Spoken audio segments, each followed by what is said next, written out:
How's it going, everybody? This is Cameron White with White Light Astrology, and welcome back to your favorite weekly horoscope. What the fuck is going on in the universe for May 20th through May 27th of 2019? This is like my fourth take, and I cannot stop laughing, so I just got to get through this.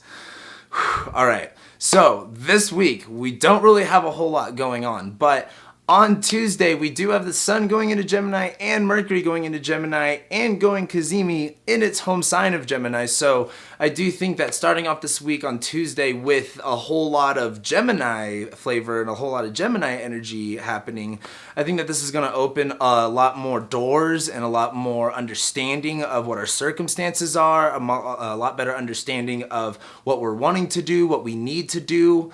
The last week I focused on Mars entering Cancer and focusing on, what do we need to focus on? Where do we need to protect ourselves? Where do we need to nurture ourselves? And while Venus is now in Taurus, we're more focused on, like the actual value of things, like what actually matters, what is actually real and tangible and physical and brings actual value and happiness. While the Sun goes into Gemini and while Mercury goes into Gemini this week, this is kind of, opening up those doors. This is kind of seeing a bigger picture. This is going to, not exactly be the full picture on Tuesday, but this is leading up to that. As well, while the moon transits Sagittarius all the way through Pisces, it is going to make a lot of aspects, and that's basically what's kind of going on for the whole week. Besides on Tuesday, the whole Sun and Mercury and Gemini thing is the whole rest of the week's just lunar transits, really. So with that being said, let's go ahead and get into the horoscope. So starting off today on Monday, May 20th, we're going to have the moon conjoining Jupiter in Sagittarius. This is nice and refreshing. We just got off this full moon in Scorpio that was really intense. There was a lot of chaotic energy. Venus was on top of Uranus. You never know what was going to happen with that.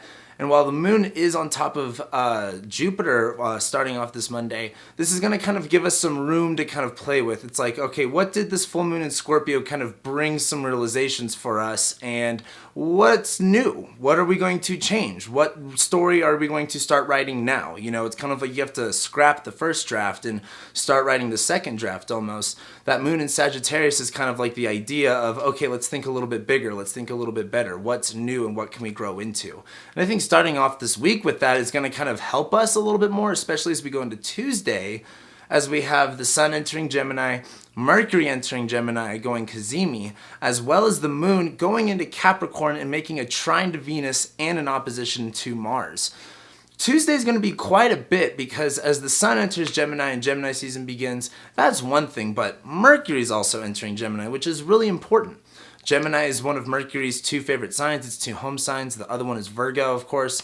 And while Mercury goes into its home sign where it can already naturally work better, it's doing more mercurial things, Gemini is just here to get the message. Gemini is just here to go with the flow, to connect, to spread.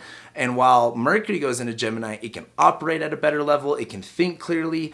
Now, what's awesome about this, though, is that once Mercury goes into Gemini, it's also in its terms and it's in its bounds, and the Sun's going to be there and it's going to go Cazimi. So this is a lot of Mercury energy happening on Tuesday. That's a lot of understanding. That's a lot of information. It's a really good day, if you need to get something done when it comes to legal stuff or signing paperwork or any type of communication that's involved.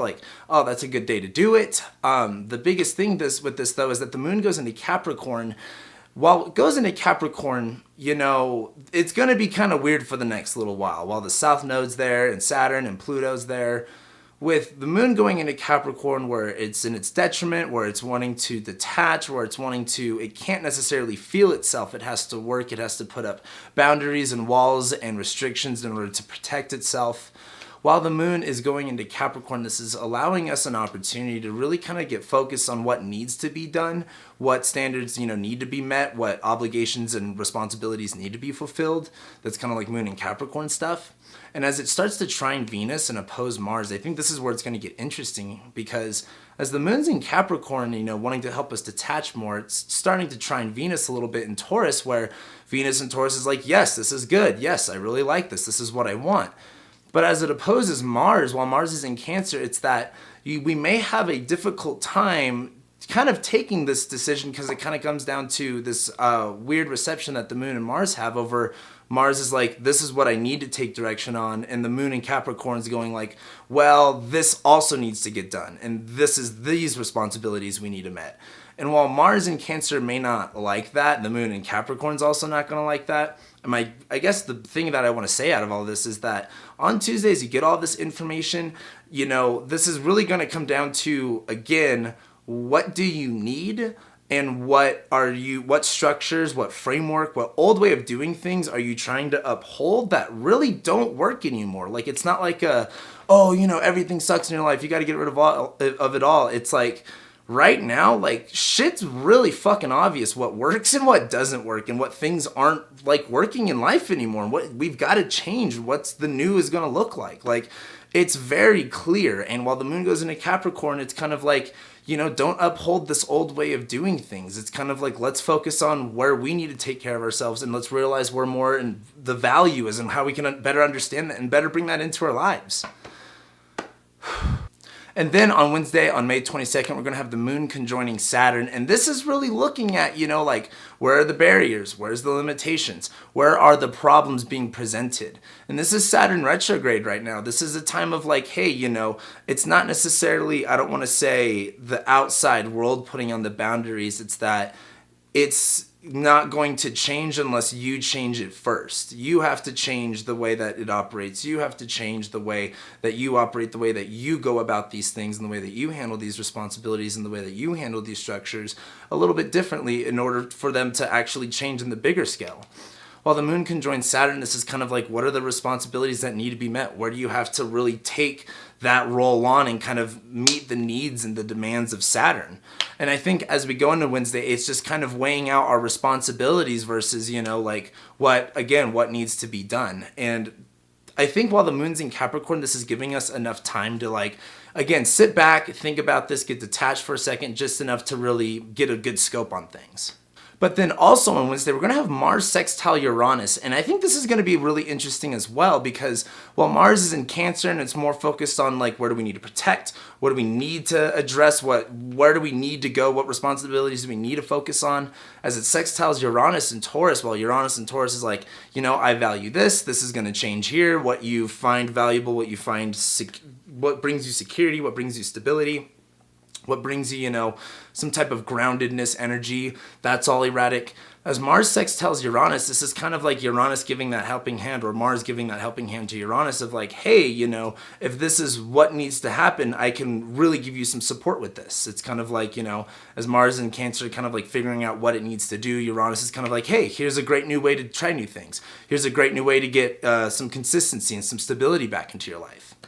But then as we go into Thursday on May 23rd, we're going to have the moon enter Aquarius. And again, this is more of that Saturn energy of, all right, we got to sit back and detach and, what do we need to focus on? What are responsibilities and our obligations that we need to meet? Now the moon gets to go into Aquarius, where how do we connect more of the bigger picture? How do we start connecting more of the dots? It's kind of like, here's another problem that got served up. How do we make this work? How do we, you don't just get a problem served you in life and go, okay, I give up. Like, shit happens every single day. We take it on and we figure out how to make it work and go along with it, or at least try to fix it. And as the moon goes into Aquarius, this is kind of like connecting the dots a little bit more, being a little bit more open about it, seeing how we can change things, seeing how we can innovate things. This is being more consistent with, like, the spirit of the idea of what can work and what can have some structure and some stability.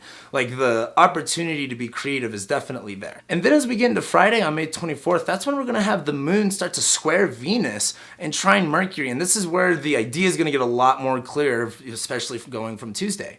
Because as the moon goes into Aquarius and squares Venus, this is kind of like, Venus and Taurus may really want something right now and it may be really good, but the moon in Aquarius is kind of like, that's not, we can have that, but later. It's kind of like, let's not have our dessert before we have our starter salads. And as the moon starts to trine Mercury and apply to the trine of the sun and Mercury, this is more of like having a better and a clearer image. It's like while the moon's in Aquarius, trying to connect the dots, be a little bit more detached, see things from a different perspective. This is giving the perspective that Mercury in Gemini needs to have the information that it needs to take the actions and to have the thoughts and to say the words that Mercury in Gemini basically needs to. And then as we get into Saturday and Sunday on May 25th and 26th, on Saturday we're going to have the moon in Aquarius sextile Jupiter. So this is, Jupiter kind of giving a helping hand to the moon in Aquarius, going like, hey, now that you've seen this different picture, now that you've seen things from a different perspective, how does that open up the ideas? How does that open up the opportunities in which things can happen, in which things can grow into? Then as we get into Sunday on the 26th, that's when the moon's going to enter Pisces and start to trine Mars. And this is when it gets a little bit juicy. I don't have any water placements, so like this is probably going to be a lot more fun for water placements than it will be for me. But as the moon goes into Pisces, this gives us an opportunity to like sit with our decision. This kind of gives us an opportunity to go, okay, you know, how do I feel about things on this spectrum and on that spectrum? You know, it's really being able to look at things dualistically and be able to go, how do I feel right now? What's going to be better for me in this moment? What's going to be more, you know, successful based on where my environment is at, based on what my situation is in? And as the moon goes into Pisces and starts to trine Mars, this is kind of like, okay, we can be really open about what the picture looks like. We just have to be, you know, more clear about what it is that we want to get out of it and what, again, our needs are. As Mars is in Cancer now, and it's, you know, it can only do so much, and it has to be on the bare minimum. The moon in Pisces is kind of like, you know, we can still work with this. We could still be open about this. We can still, you know, get what we want, but we have to be open to the bigger picture. We have to be susceptible to our environment. We can't be closed off, if that makes sense. And then as we go into Monday on the 27th, that's when we're going to have the moon conjoining Neptune. It will be squaring Mercury and it will be squaring Jupiter. And this is where it's going to get a little bit confusing because it's like, where do we go from here? However, as Jupiter's squaring Neptune on the bigger transit of things, and as the moon's on top of Neptune and it's squaring Mercury and it's squaring Jupiter, like, and then eventually Mercury will leave the beams of the sun. It will not be combust anymore. And once it does that, it will actually oppose Jupiter. Like, I really think this just comes back down to, you know, like, we'll see the bigger picture. We'll see how this truth plays out in just a few more weeks. But in this meantime, you know, it's kind of like if you know the ending of a movie, you know what's going to happen. Like, enjoy the visual part of it that you're getting right now. Enjoy the art of it, what you're seeing at this moment right now. That's the best way to look at it. And so with that being said, thank you guys so much for, oh, actually, I forgot. That leads me to next week.